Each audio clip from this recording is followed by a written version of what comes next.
പ്രചരണ സമിതിയുടെ അധ്യക്ഷനായി എന്നെയും അതോടൊപ്പം തന്നെ ഉപ ചെയർമാനായിട്ട് ശ്രീ ശശി തരൂരിനെയും കൺവീനറായി ശ്രീ ഷാഫി പറമ്പിലിനെയും ഹൈക്കമാൻഡ് നിയോഗിക്കുകയുണ്ടായി. ശ്രീ ബെന്നി ബെഹനാൻ മാനിഫെസ്റ്റോ കമ്മിറ്റിയുടെ ചെയർമാനും കൊടിക്കുന്നിൽ സുരേഷ് അതിൻ്റെ വൈസ് ചെയർമാനുമാണ്. പ്രചരണ സമിതിയുടെ ലക്ഷ്യം കേരളത്തിലെ മുഴുവൻ കോൺഗ്രസുകാരെയും UDFകാരെയും ഒരുമിച്ച് നിർത്തുക, ഒരു മനസ്സോടെ ഈ തെരഞ്ഞെടുപ്പിൽ പ്രവർത്തിക്കുക എന്നുള്ളതാണ്. ആധുനിക കാലഘട്ടത്തിലെ പ്രചരണ തന്ത്രങ്ങളും സമീപനങ്ങളും ഉൾക്കൊണ്ടുകൊണ്ട് ഇത്തവണത്തെ UDFന്റെ പ്രചരണ തന്ത്രം വിജയിപ്പിക്കാൻ ഉള്ള നടപടികളാണ് ഞങ്ങൾ സ്വീകരിക്കുന്നത്.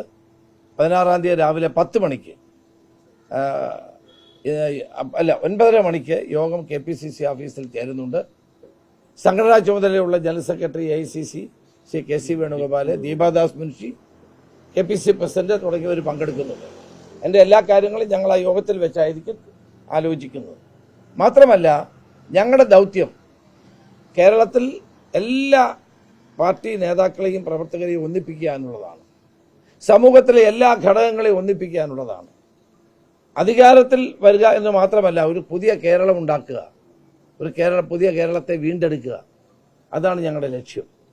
ആ ലക്ഷ്യത്തിന് വേണ്ടി എല്ലാ പ്രവർത്തകരെയും നേതാക്കളെയും സമൂഹത്തിലെ എല്ലാ ഘടകങ്ങളെയും യോജിപ്പിച്ചുകൊണ്ട് മുന്നോട്ട് പോകാനായിരിക്കും ഞങ്ങൾ ശ്രമിക്കുന്നത്.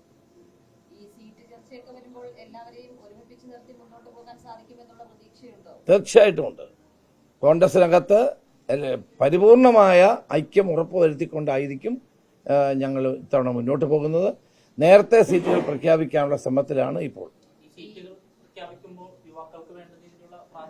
അതെല്ലാ കാലഘട്ടങ്ങളിലും ചെറുപ്പക്കാർക്ക് പാർട്ടി പ്രാധാന്യം കൊടുക്കാറുണ്ട്. ഇത്തവണയും അതുണ്ടാകും.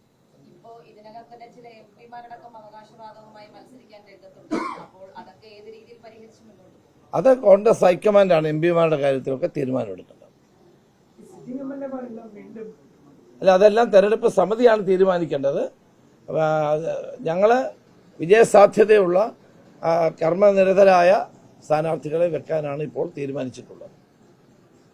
ഏതായാലും ഒരു കാര്യം വളരെ വ്യക്തമാണ്, കേരളത്തിലെ ജനങ്ങൾ ഒരു ഭരണമാറ്റം ആഗ്രഹിക്കുന്നു. ഈ ഗവൺമെന്റിനെ ജനങ്ങൾ മടുത്തിരിക്കുകയാണ്. എത്ര മുഖം മിനുക്കാൻ ശ്രമിച്ചാൽ, എത്ര KSRTC ബസ്സിൽ പരസ്യം എഴുതിയാലും, കിഫ്ബിയിൽ നിന്ന് എത്ര കോടികൾ ചെലവഴിച്ചാലും ജനങ്ങൾ ഈ ഗവൺമെന്റിനെ വീണ്ടും തിരികെ കൊണ്ടുവരാൻ ആഗ്രഹിക്കുന്നില്ല എന്നത് സത്യമാണ്. സച്ചിദാനന്ദ മാഷ് മാത്രമല്ല, നാട്ടിലെ മുഴുവൻ ജനങ്ങളുടെ അഭിപ്രായമാണ് സച്ചിദാനന്ദ മാഷ് പറഞ്ഞത്. അദ്ദേഹത്തെ എന്തെല്ലാം സൈബർ ആക്രമണങ്ങളാണ് ഇവർ നടത്തിക്കൊണ്ടിരിക്കുന്നത്. ഇത്രയും സീനിയറായ ഒരു സാഹിത്യകാരനെ സാഹിത്യ അക്കാദമിയുടെ പ്രസിഡന്റായി ഇവർ നിയമിച്ച ആളാണ്. ഞങ്ങൾ നിയമിച്ചാലല്ലോ, ഈ ഗവൺമെന്റ് നിയോഗിച്ച ആളാണ്. അദ്ദേഹത്തെയൊക്കെ എത്ര മോശമായും മ്ലേച്ഛമായ നിലയിലാണ് അദ്ദേഹത്തെയൊക്കെ അപമാനിച്ചുകൊണ്ടിരിക്കുന്നത്. സത്യം പറയുന്നവരെ മുഴുവൻ അപമാനിക്കുകയാണ് ഇവരുടെ ജോലി. ഇന്നിപ്പോൾ തന്നെ C. ദിവാകരൻ എത്ര സീനിയറായ ഒരു നേതാവാണ്. അദ്ദേഹത്തെ ഭക്ഷ്യവകുപ്പ് മന്ത്രി എത്ര മ്ലേച്ഛമായിട്ടാണ് അപമാനിച്ചത്. GR അനിൽ ജനിക്കുന്നതിന് മുമ്പ് CPIയുടെ നേതാവായിരുന്ന ഒരാളാണ് C. ദിവാകരൻ. അദ്ദേഹം സത്യം പറഞ്ഞാൽ എന്തിനാണ് അദ്ദേഹത്തെ അപമാനിക്കുന്നത്? ഇതൊന്നും നമുക്കൊരു ചേർന്ന ശൈലിയല്ല എന്നാണ് എനിക്ക് പറയാം.